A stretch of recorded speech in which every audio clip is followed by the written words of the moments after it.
আজকে একটি গল্প বলবো। একদিন এক বেলুন বিক্রেতা অনেক মন খারাপ করে পার্কে বসে আছে।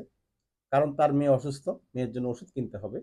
এখন বেলুন যদি বিক্রি না হয়, সেক্ষেত্রে সে ওষুধের টাকা কিভাবে সে খরচ করবে? অনেকক্ষণ ধরে সে পার্কে আছে ২-৩ ঘন্টা, কিন্তু মাত্র ৩-৪টা বেলুন বিক্রি হলো। প্রতি ৩০-৪০ মিনিট পর পর একটা বেলুন বিক্রি হয়, এর বেশি বিক্রি হয় না।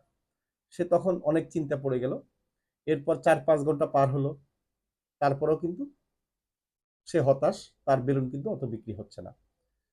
এক সময় কি করলো, সে রাগ করে ২টা বেলুন সে কি করলো, হাত থেকে খুলে ছেড়ে দিল। সেই বেলুনগুলো যখন উপরে উঠলো, কিছুক্ষণ পর দেখলো কিছু বাচ্চা তার গার্জিয়ান নিয়ে এসে তার থেকে বেলুন কেনা শুরু করলো।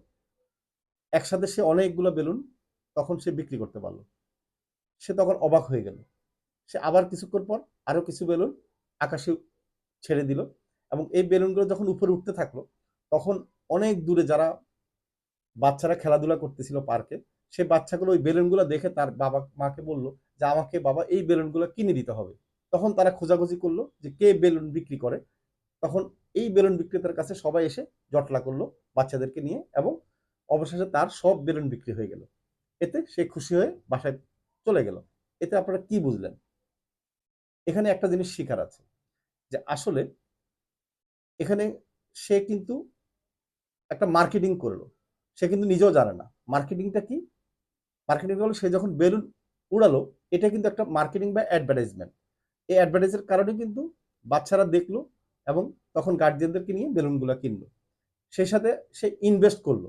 বেলুন ২টা উড়ালো মানে সে এখানে ইনভেস্ট করলো কিছু টাকা, এবং সেই ইনভেস্টের কারণে কিন্তু সব বেলুন বিক্রি হলো। আশা করি আপনারা বুঝতে পেরেছেন। এই জন্য যারা ফ্রিল্যান্সার আছেন, আমি বলবো যে আপনারা আগে মার্কেটিং করতে হবে নিজের জন্য, কাজ পাওয়ার জন্য, এবং ইনভেস্ট করতে হবে। তারপর প্রচুর পরিমাণে কাজ পাবেন।